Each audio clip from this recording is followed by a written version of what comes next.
This is Kevin for Gaming Gear Podcast. I'm Bragg. I'm joined today by Jake. Hello. And Logan. G'day. G'day indeed. How was our week in Yu-Gi-Oh? We'll start with you, Jake. Mine was pretty good. So of the three tourneys I've entered since last Tuesday, I've won two. The only one I didn't win was the OCG version one that we did on Sunday. Yeah. Which I think I came second or third for. You came second. Came second? Awesome. Yeah. And also your deck profile from Yeah, I did do a deck profile, which will be coming up on the channel. it'll be up I tomorrow. It'll be up Tomorrow. tomorrow. Okay. Awesome. Yes. From here on out, in theory, we have a set schedule for videos. So when I say stuff, I mean it. And this Friday, we'll have a deck breakdown with Lochlan for the Snowflowers, the Reekers, the stuff. He's doing that. Okay. Yeah. Now, Logan, how was your week? My week's been good, man. Like, it's a lot simpler in isolation to give you getting the grind again. So I played three tourneys. Yep, you played in three. Yep. Yeah. I won one of them. I won the OCG tourney that we did on Sunday. Yeah. And then I went X1 tonight, and I think I went X1 on Tuesday. Sorry, on last Thursday as well. Yeah. So pretty happy with that. Been playing some 3-axis Dragon Link with a bit of a twist. So Nothing I'll changes. probably put some. Nothing. Yeah, I'll probably put Literally nothing. But I mean, the OCG tournament was definitely and thanks to Ben for setting up our online tournaments. Nolan TCG, he's all over there doing a good thing, and Him and one of the other Nara guys have done a really good job of setting up everything for that. So kudos to them. yeah, the other Nara guy's my son, Oh, my paleo son. Of course. Actually, no, he never was on the podcast. But otherwise, and yeah, we are getting through a few locals. The attendance for tonight's one probably wasn't as good as I want, but like we've had a few where there's heaps of people in there, and it feels really good to be in Discord and talking to a few people, and you split off into groups. Like I know the tournament I played last week, I played some real. I lost, I did badly, but I also had fun. And I just wonder if like maybe one tournament a week, something of incentive, like maybe like you pay some form of dollar. I like the idea of it, but it's also a very tough time for people to be parting with money. I think maybe people should like start looking into like doing antes on their tournaments, like on their individual matches. Doing what? Like putting an ante in or like a bet. Bragg for versus Yu-Gi-Oh bets. Yeah. One They can big. play ante up. Otherwise. So But yeah, you're right. How you get incentive for players, people to play, because like as much as competitively, like we like playing, we just like playing the game. Some people do need that kind of incentive to play, where it's like I have something I can win. But I guess like there is stuff to win at the end of this if you play enough games. Yeah, that's the thing, is it is a long-term goal, and I suppose people that maybe don't do as well in the earlier rounds feel a bit discouraged and they feel it's too far away.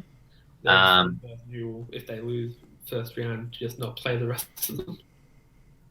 Yeah, that's pretty much what I mean. But also, like, it is a difficult time for a lot of people. So, like, it may not be the tourney's fault that they're not in the tourney. It may just be that they've got other stuff going on. Yeah. So, like, from the outside in, it's very hard to tell why people don't want to participate. But in saying that, like, it was very much like this at actual locals around this time last year. Yeah. That the tournament attendance was low. Everyone was a bit sort of blasé on everything there. And it took a lot of energy to get numbers back up. And just before everything happened, like, we were getting very good numbers at actual locals. Like, on a Tuesday night, we were getting anywhere between sort of 10 and 16 people on a regular basis. Yeah. I definitely remember coming to a few Tuesdays, like after training, and just seeing like 18 to 20 people in the store, and I'm like, what the heck? Yeah, the nights where the lads came down from Campbelltown, those were always good nights because you'd have a whole raft of people. And for the most part, other than maybe like 3 or 4 people, it was all very competitive as well. and good locals people as where well. they And get good those people. kind of numbers, and the split between skill is very much down the middle. So, Yeah. like, if you lose a round early, you're versing some kid with like structure deck zombies. Yeah. It's maybe it is timing. I mean, so we're 2 weeks now into the new format, but we're the first week post the new set. So I was just expecting a bit more people trying to just dip their toe in and see what the hell's going on in the new format, because this is a time that no one's ever going to really get time to play in. So why not try? And also, the barrier for entry is reasonably cheap, but it was open up to everyone. Maybe we'll see some more in the coming weeks, months, I mean, all tournaments are pretty much you can play whatever you want. maybe Right. years. Yeah. Mm. And speaking of the coming months, so obviously this online tournament play is probably going to continue for the foreseeable future, and as such, Worlds has been officially cancelled for 2020. Okay. So yeah, no World Championship. It was noted by someone on the Discord or the Messenger that of course the one that Joshua qualified for. So what happens with that then? So, like, the people that have their qualifications for Oceanics and all that kind of stuff, does it carry over? Well, we only know the situation for OCG and Duel Links. I haven't seen the TCG announcement for it yet, but obviously Right. the So maybe, I maybe they're assuming that it'll just be international travel. So, like, getting to America for Worlds will be impossible, but maybe they can host the Oceanics. Maybe. well, I mean, they shouldn't be able to host the Oceanics in the normal timeline. But I mean, yeah, I guess Oceanics has. But then the whole point of, I could maybe see them delaying everyone's nationals. Till wouldn't that be funny if this is the one year that everyone gets a nationals, like in the LLDS UDS time, like in September October. Well, our state ones were meant to be during this time period where we're meant to be. Yeah. Yeah. So I mean, they weren't cancelled. Actually, that's actually a good point. They weren't cancelled yet, but I'm going to imagine they are. They were, because it was only events up to May 10. So every Cancel regionals. all of them except for Tat. I'm going to I imagine, unless they do unless they do a cool little nationals thing and go, every champion, there'll be one national champion. They all qualify for Worlds next year, and then we'll just go and do it again. So we'll have double the competitors at Worlds. That's good. Honestly, they need more people at Worlds. Worlds needs to take a new format to its system. Yeah, It's got not enough players. Yeah, maybe like Pokemon. They're pretty open, and like a lot of people qualify for it. And like, it's not bad to have lots of players, especially if you put like the way Pokemon does it. Like, you still only get like 100 players. Yeah, I mean maybe like 100, like your 100 best of the best, not 20. Like, but then again, the way they do it at the moment, it would have to, like, the whole system would have to change, because at the moment pretty much every one of them has a paid flight, paid hotel rooms. They take them on a tour of the town. Well, the way Pokemon does it is like, yeah, there is that still. So if you win a certain, if you get the VIP one, yeah. So I reckon we just do. Oh, that. so you have the VIP tier and a and normal just- tier. Yeah, Well, fair yeah, enough. I was thinking more like, well, they have Worlds points players at the moment, but they still get those VIP stuff. Yeah. You could turn Worlds points into just like an open thing where it's like you attend regionals, you attend YCS, you get points, and if you reach a certain threshold, you are qualified for Worlds. Would you have the VIPs, like the people who won like the nationals and stuff, and like would you have them have like a better seed, like they get to buy the first round, or they skip the Swiss maybe? My kind of thought process is that if you win those, you get like the flight paid for, like the way they do it now. So that's kind of that's like the gratitude. It's like, yeah, you did a really good thing at an event, so here's this, like, you've earned this. You earned the free trip. Yeah. So I don't think anything else is necessary, because it's like, yeah, you still should be good enough to win this anyway. So it's like, just go out there and win if you're the best player in the world. I think that might mitigate a lot of lack of a better word, hostility that is in our community as well, because Absolutely. there would be a lot more spaces for people to be able to make it to those type of things. So it wouldn't be as heated to try and win those type of tournaments or place well at those type of tournaments. Yeah, Because and it it's provides spacey. incentive for people who are still like who know they can't win so like if you can't top 32 but you need points, you don't drop out, you keep going in the tournament. Like it just provides, and like people who wouldn't have gone because they don't think they can win, but they know they can get points and they can still like maybe do something with the points. They'll go to events anyway, and so you increase the numbers of all these events due to the fact that like people can go and score points. Yeah. So I think that's the way Worlds should be formatted. Well, they've got plenty of time to mull over it and reorganise it, because, yeah. Also, YCS Osaka has been cancelled too. Damn. Maybe they should make Worlds a best of one. Best of one, if you lose, you go soft. Yeah, I mean, it's a shame for them to have a cancelled YCS, but I mean, best of one tournaments, and it's just They're garbage, let's be real. yeah. And also maybe their format's garbage too, but let's not go into that. No, egg format's fantastic. Jake, I just want Colossus back. Oh, shut up. I do like the Nobleman card. It's kind of degenerate, but it's still Have that card without the format. it's just so good. And I imagine when we get it, it's going to be a secret, and no one's going to have it. Oh well. Well, I mean, if we ever get it, because Eternity Code is also being delayed, but I'm not sure if it's have we been given a date. It was originally slated for May. Product's been delayed. Yeah, product in early June, so about a delay. But this is also the US, so I'm not sure. I haven't seen an update on the European for us personally, because I mean we got Secret Slayers on time. I was going to say, yeah, we were sort of exempt from the Secret Slayers delay for whatever reason, I think that's because being that our European supplies from somewhere else. Yeah. My understanding was that's because they shipped it out. Yeah. Like from providers in different places before the bans got put into place. Okay, like, so once they've you shipped may. out the Eternal Code already. Yeah, and so yeah, Eternity Code delayed. Woohoo! Probably keep up with the. I'm sure we'll mention on the podcast whenever we get back to there. But it not being legal, like, would obviously change, how we play, and also if we even know what's in the set. It'd be very interesting to see when we know what's in the set, because if they're having like problems in the manufacturing process, that means we don't get leaks. True. But this may give Konami an opportunity to really communicate with its player base and provide those leaks themselves. Yeah. I mean, I'm sure they're giving it to some YouTubers already.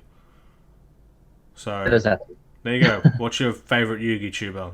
That isn't us, of course. Yeah, so your second favourite Yu-Gi tuber. Yeah. Oh, no, that's Nolan. So your third favourite. Otherwise.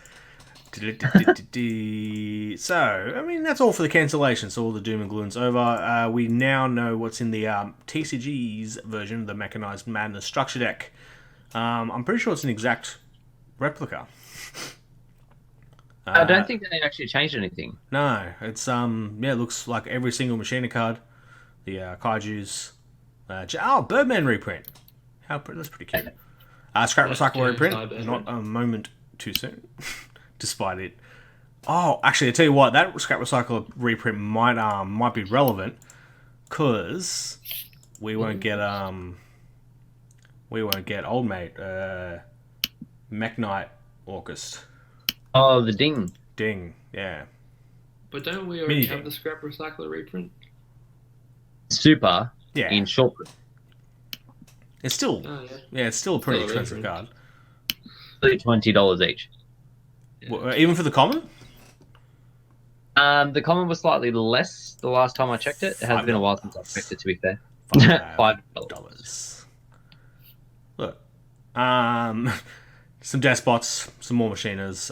Iron Core reprint might be half relevant. Limit removal, kind of. Oh, we just got the ultra print. Never mind. Pot of Avarice. All right, they're just gonna put Pot of Avarice in every single structure deck until they ban it again. I reckon. Dude, it's not getting banned ever. It's not getting banned again. Dude, what decks are you using it besides Gem Knight FTK? The year is 2023, and oh, gosh, here we go.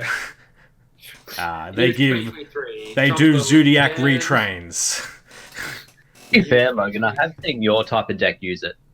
My type of deck, Burning Abyss. Yeah. Burning RV, yeah, but they're playing bad. They'll do cyber versions of the Zodiacs, and we'll have Zodiac Cyber Rat.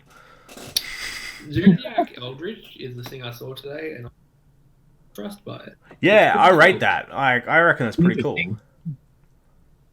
It's definitely interesting. Although I did beat it. All right, hang on. I got a gripe to play on this podcast. Someone came up to me today. We're not going to name. Someone the other day was like, "You're a really sore winner," and then that person just loves to be like, "Yeah, that deck's really cool. Oh, but I beat it. So, like, is it really that good?" Because I beat it. I wonder who this mystery person that approached you is. Yeah, I wonder who that person is. But that person is a straight up cunt. Despite them actively saying that quote, not 30 seconds ago. I can go fuck yourselves. Otherwise, man, I'm actually keen to play Eldritches next week. You love Zodiac, so like you should be playing Eldritch Zoo. Yeah, but Barrage is limited. Yeah, but like Dryden's back. And I can't summon a rat from deck. That's all I want to do. Otherwise, back to the front gets another reprint. Begone Knave. Solemn Strike. Common reprint's actually... Oh, that's going to look ugly. Yeah, it's going to look gross. Yeah. But there is a common trap trick, which is not a bad reprint. Yeah, I mean, they're just completely killing it now, aren't they? The old trap trick. What's coming? Probably a ban. They probably could, like, they might well limit that, to be honest. Yeah. Once we get, like, more generic traps, maybe I should play Trap Trick in Eldritch. No, it's terrible. Because then it prevents you from activating any other traps. Yeah. I said it's a terrible idea, like, as I was finishing the sentence. Give me a break here. Great idea. Do it. No, I'm talking about to banish the old Dynamicus. Or the old Sanctum. You just play Paleo deck. No.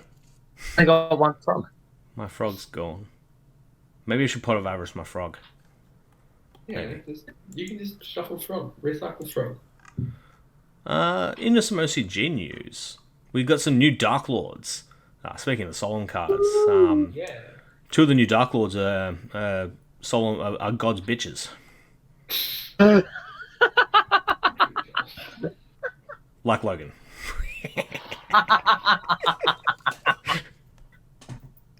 Alright. Dark Lord of Delight. Bro. 0 attack. 1600 defense.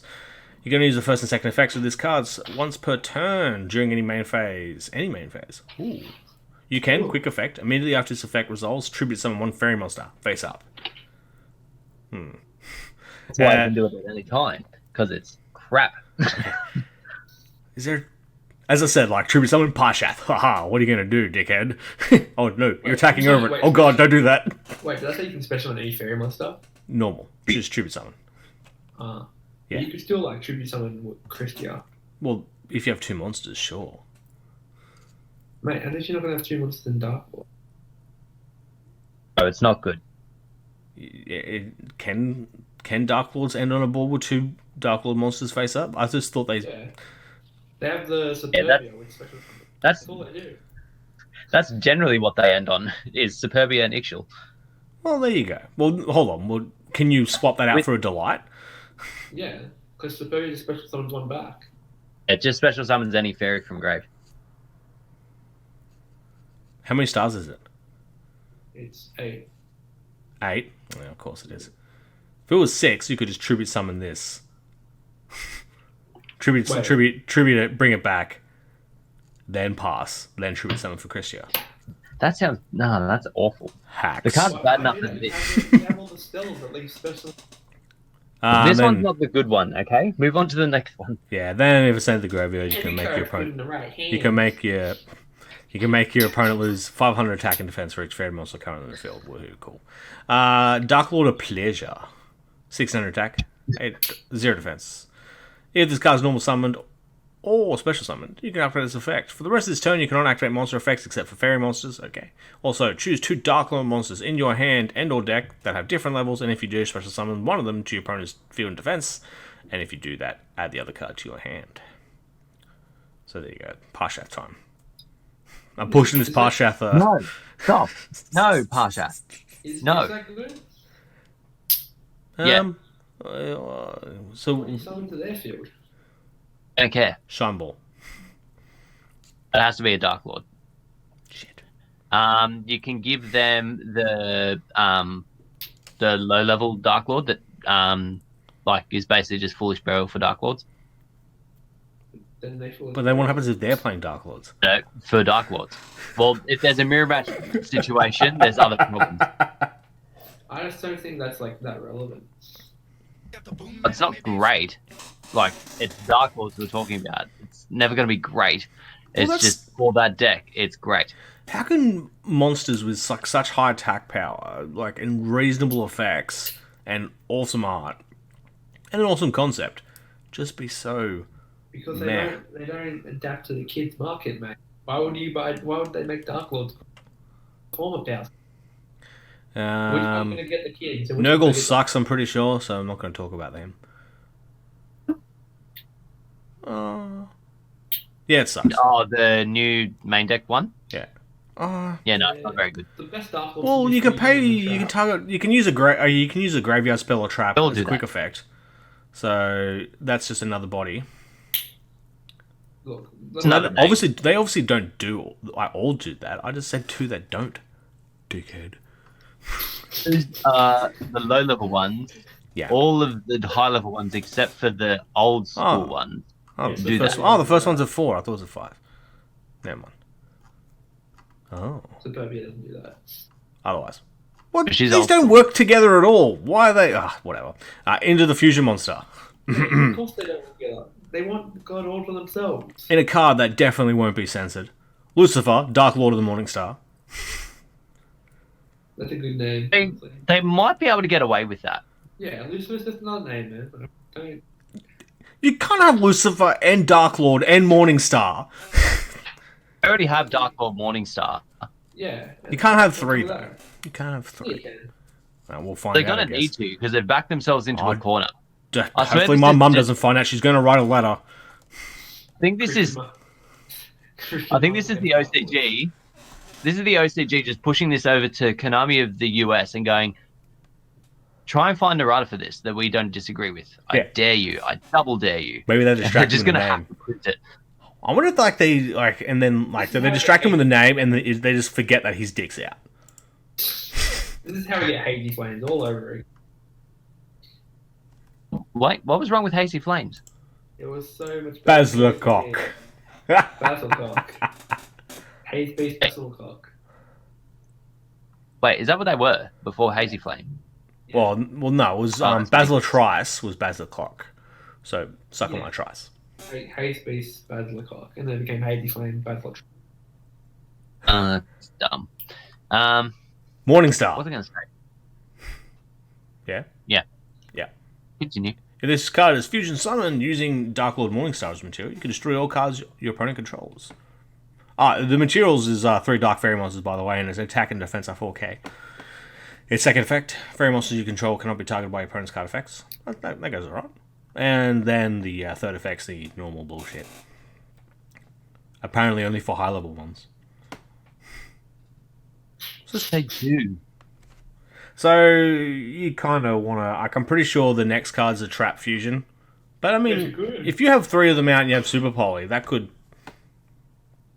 And you summon Super Poly, you summon the card that to them, but then you need to search Super Poly and bullshit. The cool thing about the Trap Fusion is that, you can send it to grave and then let your big monsters... Yeah, exactly. So the point of the trap is not to actually set it and use it as a trap, because then you have to actually ditch another Dark Lord to do it. So effectively it becomes 4 dark fairies that you need to use as fusion material. Yeah. So the purpose is you just whack the trap in grave, have Lucifer set up to either be special that turn or to be like already on field, and then you just wait until you are ready and you blow up the field. Yeah. Here's the problem with these sort of decks, is that they openly show their opponent what they're gonna do. So like decks that are good in the meta, like Orcust, they were versatile in their opponent's turn on what they could do. Decks like this at the moment, they're so linear and like straightforward in their one sort of play they can set up. So they can set up. In saying that, a lot of their stuff, like obviously you can read it because all of their plays are engraved. But the thing that they can play around is none of their cards target. A mind control, a Dryden, and a mind control trap, none of which target. Like, don't get me wrong, the traps are good, but like when you know you're facing one of those three cards, because like you can only do like probably one setup, maybe two at best. Like when you know you're doing that, most decks can like find a way to get around. Yeah. Like, But you just I need think the other strength of it as well is that they are big bodies. Like, although you might be able to deal with like a random mind control or a random pop, it's hard to get over a big monster without building up resources. So them being able to disrupt you at a particular point. I don't know if that's true anymore. Well, I suppose with cards like Dark Ruler and stuff, it does make their plays a bit more vulnerable. I think with like Dark Ruler especially, it breaks this deck. Like Lightning Storm as well, because like the only one that works against Lightning Storm is the fusion. But like, that's the thing; they never summon in attack mode. True. Going first, they don't summon in attack mode. In fact, Superbia specifies defense. Good players never summon in attack mode. And one thing to touch on with the trap fusion as well, besides all the stuff we already mentioned, you gain life points equal to the attack of the monster sent to the graveyard to activate that card. So, also the artwork looks cool too. I fuse. The Dark Lords have always needed cards that give you back life points. So the Link was the first one, which was quite good because you gained life depending on how many fairies you had on field at the end of the turn. And that just sort of helps in that because every time you do something with Dark Lords, it costs you a K. Yeah. I reckon we're going to go into Yu-Gi-Oh! And talk about the Fluffles next week. Because I didn't really read them, and that shark looks cool. Otherwise. So, let's get into Yahoo Yu-Gi-Oh! Where I've combed through Yahoo Answers for Yu-Gi-Oh! Related questions. This one is actually from this week, as opposed to the last one where we went to a decade ago. Varsha asks, if you weren't a fan of Yu-Gi-Oh!, would you find the name Kaiba cute for a boy? Who posted this? Sorry. And they clarify, just in general, I'm not pregnant yet. Lol. What? They're a chick. Okay. Well, look, if you're asking Yahoo about boy names and you're not pregnant, I don't think you're getting pregnant anytime soon. You can have an imaginary senpai if she wants. Yeah, probably named Kaiba. Brad, would you say it's a good name for a boy? I'm not going to say cute, but good name for a boy? Kaiba. God, yeah, I mean, but it is so, like obviously... I was going to say, that's not his name. Yeah, Seto. Well, yeah. But still Kaiba. That's like someone asking if Burns is a good name for their son. Well, no. People... It's a great last name for your family, but it's a terrible name for your son. Is it though? Look, I use the same name for both, so what do you do? Yeah, true. Hey, Jake, Yellow loves dots. Jake, quick question. Is Steven a good name for a boy? Well, clearly not. He had to change it. Steve. Oh god. As in, I always think of the gopher thing from that video, and everyone else always thinks that stupid chicken. Alan. Alan. Nah, I always go back to that meme. Steven. Oh my gosh. These videos look great. But if you're gonna name your kid Kaiba, like, there's better names. Just go Mokuba. No, Mokuba, Kaiba. Mokuba just it inherently sounds like you're a bitch. Well, yeah, but like, if you play Yu-Gi-Oh, you probably are a bit. Like, Kaiba's just too tied to it. I probably think it actually wouldn't be the worst name, but then again, there's probably better things to name you. Like, then again, it can't be any worse than people calling their kid Khaleesi, which I bet they regret that now. what name? What Khaleesi? Khaleesi. Khaleesi, it's the Game of Thrones reference, you muppet. Yeah. I don't know what Game of Thrones. I don't know why you just want to call him. I hated that shit. It's the title, not the name. Just because it's the only name you remember. There's a question. What in the Yu-Gi-Oh? We'll say first series, just to limit it a bit. Yeah. Of the first series characters, what would you name your child? Tristan? No. Tristan. What's Anzu? What's Anzo. I mean, Joey's the most normal one. Oh yeah, that makes sense. Nah, Joey. I feel like the first generation of Yu-Gi-Oh has the most, like, has at least the most. Pegasus. You got TR, Tristan, Joey. Oh, Like, sorry, back up. I'm going to take that one away from you, Rag. His name's not Pegasus, it's Maximilian. Yeah. yeah. Maximilian, I don't hate. Shorten and that's Max. You have Mai as well. Another normal name. Mai. I don't mind Taya. Taya's a nice name. Yeah, Taylor's a good one. Got a son, though, and I can't believe you passed up on this, Logan. Noah. I've been thinking about making a Noah joke during the whole Kaiba stuff. So when we moved on, I was like, it's over. Because you were transitioning to it. You did drop the Mokuba thing in there. What? We lost Brag's audio. Yeah, it's all dragged all together. Oh yeah, I mean, you guys have been dropping out this whole time I've been covering for you. How good's Discord when everyone else is locked indoors, eh? I mean, Isolation. This is why we use Zoom.